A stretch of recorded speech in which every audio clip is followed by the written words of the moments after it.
Assalamualaikum warahmatullahi wabarakatuh. Perkenalkan, nama saya Widya Laila Rahmadani dengan NIM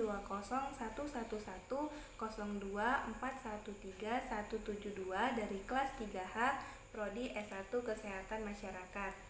Di video kali ini saya akan menyampaikan resum pada modul 11 tentang penilaian status gizi antropometri. Dalam penilaian status gizi terbagi menjadi dua macam, yaitu penilaian status gizi secara langsung dan penilaian status gizi secara tidak langsung. Penilaian status gizi secara langsung terbagi menjadi 4, yaitu antropometri, klinis, biokimia, dan biofisik. Sedangkan yang kedua yaitu penilaian secara tidak langsung terbagi menjadi 3 macam, yaitu survei konsumsi makanan, faktor ekologi, dan statistik vital. Untuk ukuran antropometri terbagi menjadi 2 macam, yaitu massa jaringan dan juga linier. Massa jaringan merupakan ukuran yang menunjukkan pertumbuhan massa jaringan aktif seperti lemak. Contohnya berat badan, lingkar lengan atas, dan tebal lemak di bawah kulit. Ukuran antropometri yang kedua yaitu linear, merupakan ukuran yang menunjukkan pertumbuhan otot, tulang, rangka. Contohnya seperti tinggi badan, lingkar dada, dan juga lingkar kepala. Dalam antropometri dilakukan dengan mengukur beberapa parameter sebagai salah satu indikator status gizi. Di antaranya yang pertama umur. Batasan umur yang digunakan adalah tahun umur penuh, dan untuk anak usia 0 sampai 2 tahun digunakan bulan umur penuh. Contoh yang dimaksud dengan tahun umur penuh yaitu misalkan ada anak dengan usia 7 tahun 2 bulan maka dihitung 7 tahun.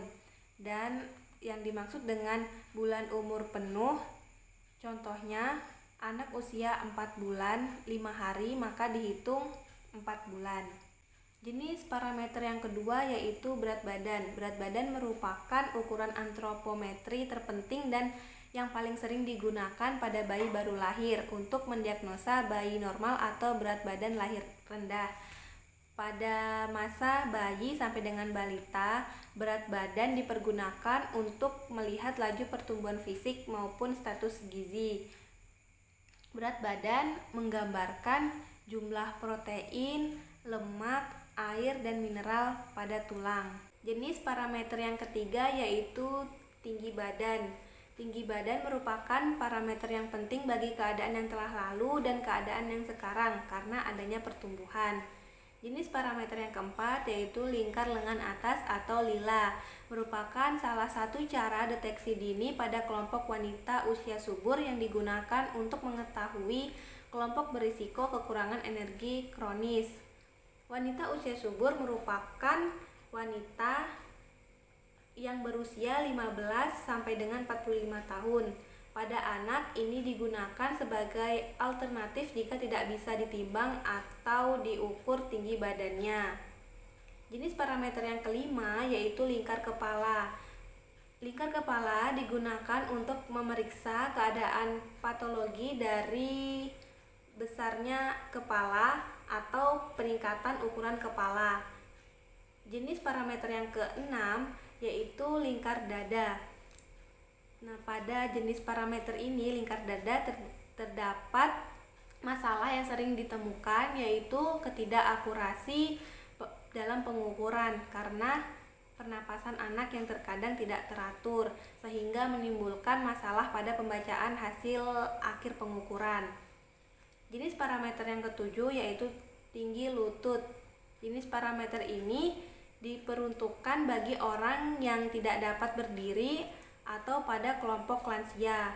Pada kelompok lansia digunakan tinggi lutut ini karena pada lansia terjadi penurunan massa tulang sehingga mengakibatkan bungkuk dan sukar untuk mendapatkan data tinggi badan yang akurat.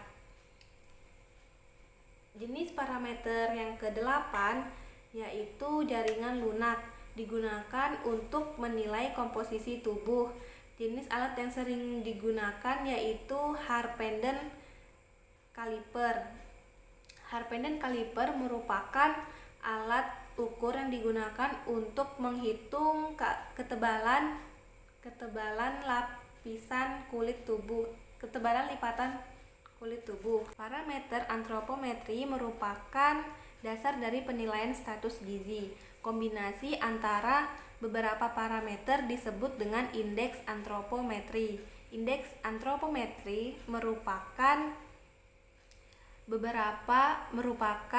rasio dari suatu pengukuran terhadap satu atau lebih pengukuran yang dihubungkan dengan umur.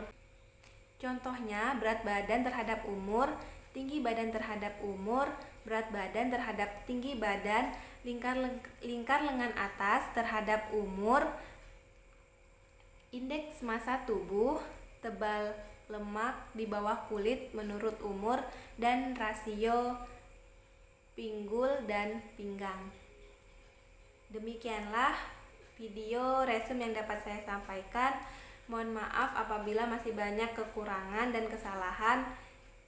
Sekian dari saya. Terima kasih. Wassalamualaikum warahmatullahi wabarakatuh.